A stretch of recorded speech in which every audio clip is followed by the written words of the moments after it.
Hello दोस्तों, आज के इस वीडियो में हम बात करेंगे उन 4 सिद्धांतों के बारे में, उन 4 प्रिंसिपल्स के बारे में जो हमारे भूतपूर्व राष्ट्रपति श्रीमान एपीजे अब्दुल कलाम सर के द्वारा बताए गए हैं। उनका मानना था कि ये जो 4 नियम हैं, ये जो 4 प्रॉमिसेस हैं, वो हर स्टूडेंट को और हर इंसान को खुद पर अप्लाई करना चाहिए। अगर कोई भी स्टूडेंट या कोई भी इंसान इनको अपने जीवन में उतार लेता है और उनको फॉलो करता है तो इस दुनिया में ऐसी कोई चीज नहीं है जो उस इंसान के कदमों में ना गिर जाए। इन 4 प्रिंसिपल्स को हम पूरी डिटेल्स में समझेंगे ताकि आपको इनको फॉलो करने में आसानी रहे। तो ध्यान से इस वीडियो को लास्ट तक देखें और इसकी एक भी सेकंड बर्बाद ना करें, क्योंकि इसका एक एक शब्द बहुत कीमती है। रूल नंबर 1, हमेशा अपने आप को याद दिलाएं कि आपका लक्ष्य बहुत बड़ा है। अपने आप को बोलिए कि I will have great M.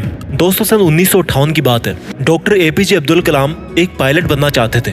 उन्होंने मेहनत करके पायलट बनने के लिए सारी परीक्षाएं पास कर ली, लेकिन पायलट की वैकेंसी में केवल 8 सीट ही थी और डॉक्टर एपीजे अब्दुल कलाम 9वें नंबर पे थे। अब उनका सिलेक्शन केवल तभी हो सकता था जब उनके ऊपर के 8 कैंडिडेट्स में से या तो कोई अपनी वैकेंसी छोड़ दे या फिर मेडिकल में आउट हो जाए। लेकिन उनको इस बात का काफी डिसअपॉइंटमेंट हुआ कि उनका केवल एक रैंक की वजह से वो सिलेक्शन से आउट हो गए। लेकिन उन्होंने ये स्वीकार किया कि it was a disappointment for me but disappointment could not defeat me, यानी कि मैं निराश जरूर हुआ था लेकिन निराशा कभी मुझे हरा नहीं सकी। उन्होंने ठान लिया था कि भले ही पायलट बनके एयरक्राफ्ट ना उड़ा सकूं, लेकिन एक इंजीनियर बनके, एक साइंटिस्ट बनके मैं एयरक्राफ्ट जरूर बना सकता हूँ, मिसाइल बना सकता हूँ, रॉकेट बना सकता हूँ। और दोस्तों, ये तो किसी को नहीं पता कि अगर डॉक्टर एपीजे अब्दुल कलाम पायलट बनते तो वो कहाँ तक पहुँच पाते। लेकिन उन्होंने इस बात को जरूर साबित किया कि अगर वो पायलट नहीं बन पाए तो उन्होंने मिसाइल्स और रॉकेट जरूर बना दिए। और वो भले ही इंडियन एयरफोर्स के पायलट नहीं बन पाए, लेकिन राष्ट्रपति जरूर बने, जो कि तीनों सेनाओं के कमांडर इन चीफ होते हैं। और तीनों सेनाओं में आर्मी, नेवी और एयरफोर्स भी होती है। दोस्तों, उनका कहा गया रूल नंबर 1 कि हमेशा अपने आप को बोलिए कि I will have great aim, मैं अपना लक्ष्य ऊंचा रखूंगा। ये प्रॉमिस हमेशा अपने आप को याद दिलाते रहें। रूल नंबर 2, दोस्तों, रूल नंबर 1 के बाद में बात करते हैं रूल नंबर 2 की। रूल नंबर 2 है हमेशा अपने आप से बोलिए कि I will continuously acquire knowledge, यानी कि मैं हमेशा लगातार ज्ञान हासिल करता रहूंगा। दोस्तों, अब उनके इस दूसरे रूल को हम उन्हीं की जीवनी से समझते हैं। डॉक्टर एपीजे अब्दुल कलाम को मिसाइल मैन के नाम से भी जाना जाता है। वो एक इंजीनियर थे, एक वैज्ञानिक थे।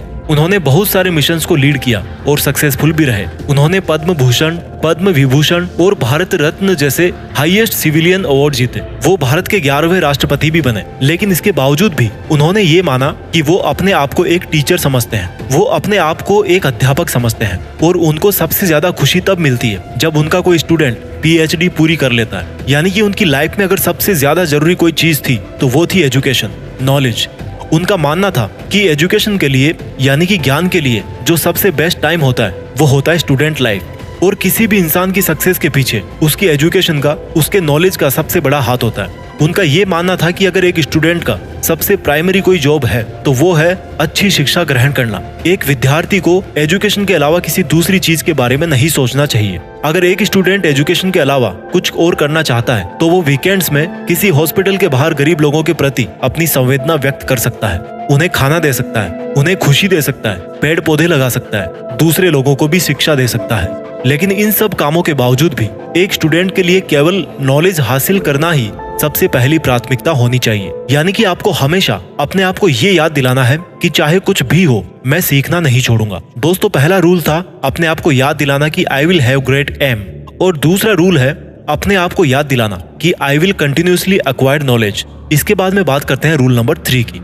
Rule number 3, doctor APJ Abdul Kalam का तीसरा नियम था कि अपने आप से हमेशा ये प्रॉमिस करें कि मैं हमेशा हार्डवर्क करता रहूंगा, यानी कि I will do hard work. दोस्तों, 1973 की बात है। विक्रम साराभाई अंतरिक्ष केंद्र के चेयरमैन प्रोफेसर सतीश धवन ने डॉक्टर एपीजे अब्दुल कलाम से कहा कि हमें एक सैटेलाइट लॉन्च व्हीकल बनाना है, यानी कि एक ऐसा रॉकेट जिसमें हम सैटेलाइट रख करके उसको अंतरिक्ष में भेज सकें। डॉक्टर एपीजे अब्दुल कलाम ने इस काम को पूरी जिम्मेदारी के साथ स्वीकार किया।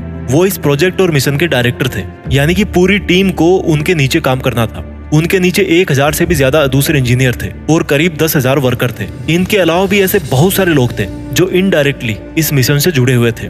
इतनी बड़ी टीम को 6 साल का वक्त लगा प्रोजेक्ट शुरू करने से लेकर लॉन्च के दिन तक। 17 अगस्त 1979 इस तारीख को सैटेलाइट लॉन्चर का टेस्ट होना था। लॉन्च के 8 मिनट पहले सारा कंट्रोल कंप्यूटर के हाथों में दे दिया गया, लेकिन उसी वक्त एक चेतावनी आई कि लॉन्चिंग में कुछ दिक्कत है। लॉन्च के ठीक 4 मिनट पहले ये डायग्नोस किया गया कि लॉन्चर में कुछ लीक्स हैं। लेकिन उनके टीम के जो एक्सपर्ट थे उनकी ये राय थी कि लीक्स के बावजूद भी रॉकेट में इतना सफिशिएंट ऑक्सीडाइजर है कि वो अपना लॉन्च जारी रख सकते हैं। और मिशन लीडर होने की वजह से डॉक्टर कलाम को ये डिसीजन लेना पड़ा कि वो रॉकेट को लॉन्च करेंगे। लेकिन लॉन्च के कुछ मिनट्स बाद ही वो रॉकेट पृथ्वी की कक्षा में ना जाकर बंगाल की खाड़ी में जाकर गिर गया। 6 साल की मेहनत, हजारों लोगों के कई लाखों वर्किंग आवर्स, जनता का पैसा और मिशन फेल हो गया 2 मिनट में।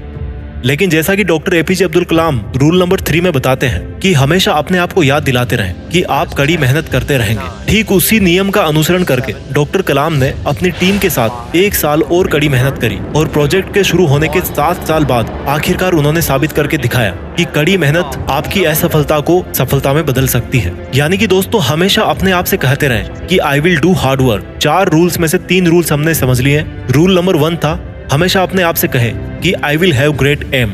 रूल नंबर 2, हमेशा अपने आप को याद दिलाएं कि I will continuously acquire knowledge. और रूल नंबर 3 है I will do hard work. अब बात करते हैं रूल नंबर 4 की।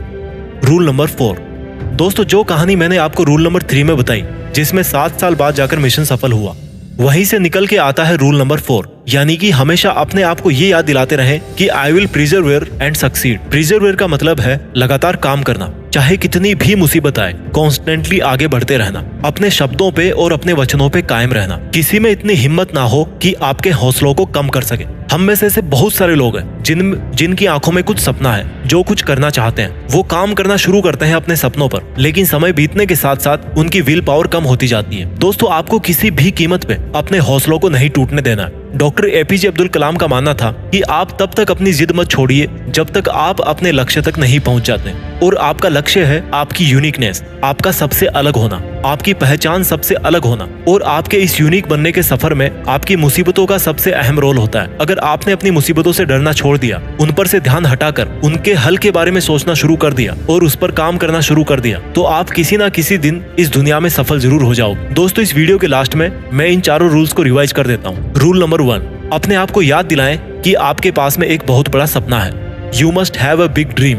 रूल नंबर 2, अपने आप को हमेशा याद दिलाएं कि आपको कभी सीखना नहीं छोड़ना है। Means you must continuously acquire knowledge. Rule number 3, कड़ी मेहनत करें, मेहनत में कोई कमी ना छोड़ें। और रूल नंबर 4, उस मेहनत को लगातार करते रहें। और ऐसा अगर आप करते रहोगे तो आप एक दिन जरूर सफल हो जाओगे। दोस्तों, आज हमारे बीच में मिसाइल मैन, इंजीनियर, वैज्ञानिक और भूतपूर्व राष्ट्रपति डॉक्टर एपीजे अब्दुल कलाम सर नहीं है। जैसा कि उन्होंने बताया था कि वो अपने आप को एक अध्यापक ही समझते थे। उन्होंने अपनी आखिरी सांस भी Indian institute of management Shillong के स्टूडेंट्स को एक लेक्चर देते हुए ली, जिस लेक्चर का टॉपिक था creating a liveable planet earth. वो 4000 वर्ड्स का उनका लेक्चर अनफिनिश्ड ही रहा। मानो उनका कहना ये था जाते जाते कि वापस फिर आऊंगा लौट के। लेकिन प्रकृति के नियम को कौन बदल सकता है। आइए आज हम एक शपथ लें कि जो रास्ता हमारे डॉक्टर एपीजे अब्दुल कलाम सर ने हमें दिखाया, उस पर हम लगातार आगे बढ़ते रहें और अपने वचनों पे कायम रहें और अनंत समय तक डॉक्टर एपीजे अब्दुल कलाम सर को हमारे खुद के अंदर जिंदा रखें और पूरी दुनिया को दिखा दें कि हिंदुस्तान से बेहतर कोई दूसरा देश नहीं हो सकता। अपने सपनों का पूरी रफ्तार के साथ पीछा करते रहिए और देश में खुद के साथ साथ दुनिया में देश का नाम भी कीजिए। जय हिंद, वंदे मातरम।